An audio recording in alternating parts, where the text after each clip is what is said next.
नर बच्चा डेयरी के किसी काम का है कि नहीं? नहीं है ना। तो देखिए 2 तरीके हैं। एक तो उसको भूखा मार देते हैं, क्योंकि 10,000 रुपये महीना उसको खर्चा है उसको ज़िंदा रखने में, उसको खिलाने में। एक जानवर को पालने में डेयरी में 10,000 रुपये महीना। तो एक तरीका है कि उसको भूखा मार दे, क्योंकि उसका कटना इल्लीगल है इंडिया में। इल्लीगल तरीके से शायद कट भी जाता हो, तो इसलिए वो भूखा मार देते हैं। उसके चमड़े में भूसा भर के उसको सुंघाते हैं तो दूध देती रहती है। ऑक्सीटोसिन का इंजेक्शन लगाते हैं तो दूध देती है। नर मादा हुआ तो मारते भी हो। हम भी फार्मर हैं, कभी आज तक ऐसा नहीं हुआ हमारे यहाँ कि नर अगर बच्चा हो तो उसे मार दिए। वो भी बिकता है बड़ा होके। बिकता है? हाँ, मतलब वो बिक जाएगा ना, बिकने के बाद कटेगा ना। वो कट भी सकता है, या जो सेक्स करना ये ब्रीडिंग करते हैं उसमें यूज आएगा। हाँ। मतलब उसका इस्तेमाल ही होना है।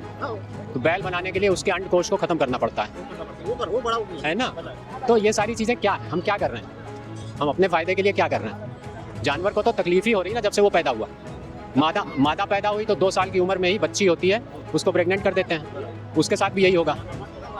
जब वो 4-5 बार बच्चा दे देती है तो इस काबिल रह नहीं जाती कि ज़्यादा दूध दे सके। दूध आता है, कम आता है। तो अब डेयरी फार्मर का खर्चा तो उतना ही हो रहा है उसके ऊपर रखने का।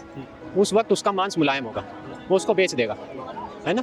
बेचने के बाद उसका क्या होगा? वही कट जाएगी ना।